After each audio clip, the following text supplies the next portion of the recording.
بسم الله الرحمن الرحيم. الحمد لله على حلمه بعد علمه وعلى عفوه بعد قدرته، وصلى اللهم على سيدنا محمد النبي الزاهد رسول الملك الصمد واحد صلى الله عليه وسلم. dhalinyaro waxaan ku jirnaa toddobaadkii gobonimada. Waa toddobaadkii gobonimada. Haddaba gobonimadeenna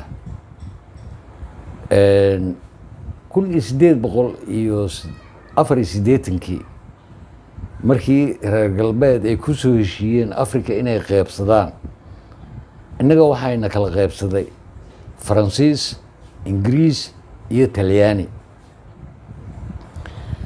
Faransiis iyo Ingiriis iyo Talyaani wax ay noo reebteen teela inooma dhigin.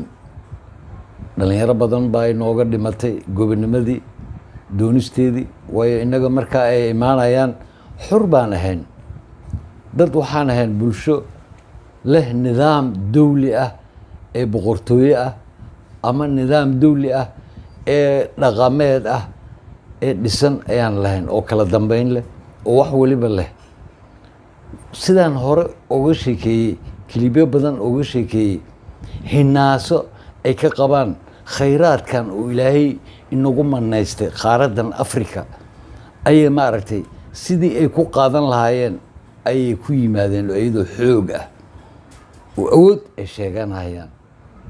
awooddoodii annaga waa ka hortagnay. Soomaali ahaan waan ka hornimid.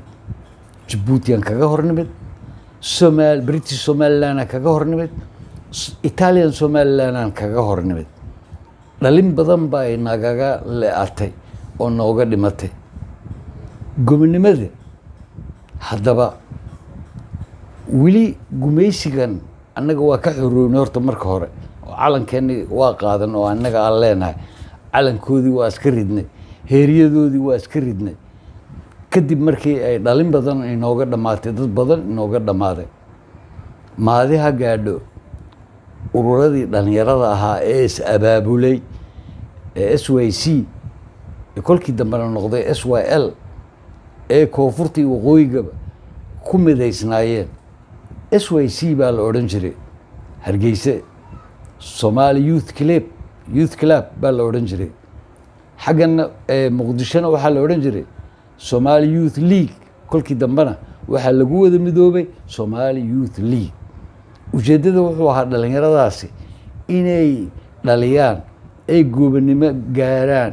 dalkan Soomaaliya inuu gobonimo gaadho oo calan isaga u qaasa lahaado oo nidaam maamul isaga u qaasa lahaado. waa la gaadhay. goormaa la gaadhay? haddaba waan ognahay nin walba wuxuu ku soo boodayaa 26 Juun, 1 Juulaay, 27 Juun ayaa lagu soo boodayaa. waa run, waa la gaaray, xilligaas way ahayd. laakiin innaga miyaynan af lahayn? away dhaqankii aan ku dhaqmi jirnay gumaysigan intuusan noo imaanin oo ina qabsan. waa xorownay, laakiin halkan kamaynan xoroobin weli. waayo waxaan sheegaynaa 26 Juun waxaan leenahay, 27 Juun waxaan leenahay, 1 Juulaay. waxa weeyaan bisha samuulad la yidhaahdo, waa af Soomaaligeena hadda ogow. bisha samuulad la yidhaahdo 26keeda ayaa gumaysigii Ingiriiska ka xorownay. bisha dirir sagaaro bisha la yidhaahdo ayaan ka xorownay gumaysigii Talyaaniga. bisha dirir sagaaro 1deedii waa Juun iyo Juulaay halka la yidhaahdo. maba doonayno wax kale. Juun iyo Juulaay baan gurayna aan haynaa. war dirir sagaaro iyo samuulad weeyaan laxadhaqa ayaa ku xigta diracgood maxaa la yidhaahdaa bandarsame maxaa la dambarsame maxaa la yidhaahdaa kalahaan waa bilaha magacooda 12 magacooda ilaan ma doonaynaba keeni koodii baa halkaa weli nooga borogaraameysan gobonimadan dhalinyaro gobonimadan aad arkaysaan xurriyaddan aad arkaysaan rag baa u soo dhintay rag baa u soo baaba'ay dhalinyaro badan baa ku leeatay nin qori wata ayaa lagala hortagayay shiid lagala hortagayay falastiin innagaa kaga horeyna shiidka oo dhagax tuur 1948 dhagax tuur waxa la yidhaahda baa dhacay shiid baa lagala hortagay dhagax baa lagala hortagay lagu tuureynaya gaalada lagu tuureynaya ilaa ay ka cararaan ka firxadaan oo firxadkooda lasii dabagalo kuma aysan haysan afrikada kale kuma aysan haysan gumaysigan waxay arkeen dad iska hayin wax walba iska ogolaanaya laakiin soomaalida may hayin maaha gumaysi abidkeena ma ogolaan mana ogolaan doono kan maskaxdana waa inaan iska dejinaa heeryadiisa wareedhe 26 juun kolkii la yidhi ka nasiib ka nasaar waxay ahayd neecaw baa ina soo gashay neecaw gobonimo ayaa ina soo gashay sidaasi lamid ah 1 Juulaay oo aynan rabin inaan idhaahno dirir sagaaro bishii la yidhaahdo ama samuulad bishii la yidhaahdo sidaasi lamid ah neecaw baa ina soo gashay waxaan ku haminaynay markaa kadib in saddexda Soomaaliya ee maqan inaa ayagana gobonimadooda gaarsiino gobonimadii inaan gaarsiino ayaan ku haminaynay gobonimadan olol badan baa loo jiiray oo dhibaato badan baa loo maray haddaba markii la dhaliyey calankii la saaray ee labadii ay midoobeen midnimadana ay keentay British Somaliland ay keentay ee koonfur ula timid kalgacal ayadoo u qabta maxaa dambeeyey maxaa ka dambeeyey maxaa dhacay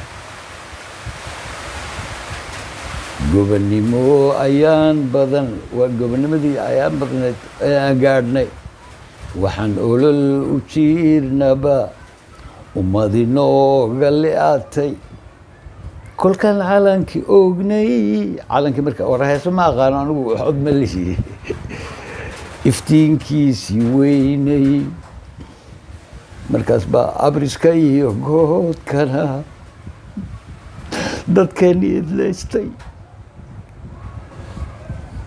urdadana ka kacno dhalinyaro abris iyo good baa ina idlaystay na kala qaqaybiyey 3 baan u doodaynay maqan 5 kalaaba dhalatay koonfur ka dhalatay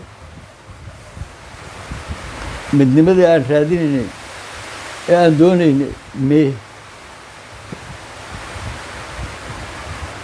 maxaynu yeelnaa weeyaan waxa yaallaa imika maxaynu yeelnaa Soomaaliya ma tashanaa mise waa laynoo talin waa labadaa midkood dhalinyaroy ma tashanaa oo aqoontii ma la soo baxnaa oo saddexdaa kale aan ku wada midoobi lahayn labadii midoobi baa intoo la kala furay baa mid waxay noqotay 5 kale ka soo eeba dhashaba 5 kale ayay dhashay oo midba calan leh dawlad baan haya waana sidaro waa aqoon la'aan waa gumaysigii maskaxda ayay ka mid tahay gumaysigii baa weli ina haysta gumaysiga nidaamkiisa baa wuxuu yahay gumaysigii baa nidaamkiisa wuxuu yahay qaybi oo xukun weli qaybintii iyo xukunkii baa inagu socda dhalinyaro qaybintii iyo xukunkii baa socda weli war miyaynaan baraarugeyn miyaydaan fahmayn waxa socda waa qaybi oo xukun waa layna qaybiyey labaa loo kala jabay deedna labadii mid baaba 5 loo sii kala burburiyey maxaa dhiman ay sugtaan waxaan sugno ma garanayo aniga aqoonta ha baraarugta aqoonta ha toosto waa intaa waxa dhiman aqoonta ha kacdo 1960 bay ahayd 1 July kolkii ay qaadatay gobonimadii koonfurta Soomaaliya ee calankii Talyaaniga laga riday calankii Soomaalida la saaray 1960 bay ahayd laakiin 26 June baa horeysay oo ahayd kolkii ugu horeysay ee calankii Ingiriiska la rido ee calan Soomaaliyeed kolkii ugu horeysay oo dhulkan ka soo bidhaamo maxaa xigay 27 June baa xigtay oo Djibouti xorowday oo Faransiiskii heeriyadiisa iska qaaday ee calankii Djibouti saartay ee dawlad gooni ah baa nahay laakiin British Somaliland waxay samaysay calankii bay soo qaaday walaalaheeda koonfur bay u geysay waa midoobeen maxaa xigay wixii xigay baa xigay alxamdulillah imika maxaa inoo dan ah Soomaaliya waa NFD waa Soomaali galbeed waa Djibouti waa Somaliland all inagoo idil maxaa inoo dan ah dhalinyarada waa mas'alad weyn ee inoo taala aqoon bay u baahan tahay dib u mideyntii aqoon weyn bay u baahan tahay ugu hasahashan aqoonta la kaalay dhalinyaro aqoontii la kaalay cid kale sugmaya wadankan dhalinyarada buu sugayaa aqoontooda inay ku mideeyaan dib ugu mideeyaan haddii kale sidaa baa laynoo gumaysan oo maskaxda laynaga qabsan oo afkeena xataa la masixi dhaqanka